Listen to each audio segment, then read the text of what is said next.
Worry you're gonna be one hand short when trying to mark down a tricky measurement? Well, don't worry, I've got a hack for that. Here is your typical tape measure, but wouldn't it be cool if it could both mark and measure? Now we're on to something.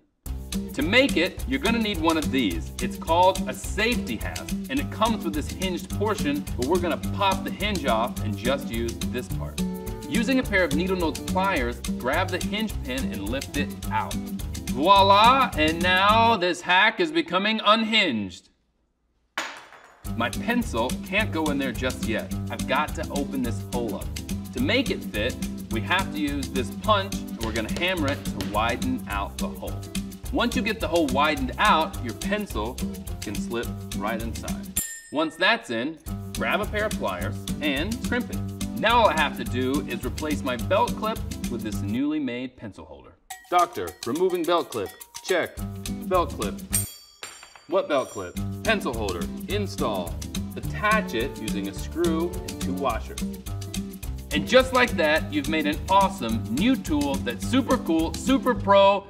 Give me some numbers ready to go. 12. 17. 23. 28. That's it? That's all the numbers you got? Anybody? Okay.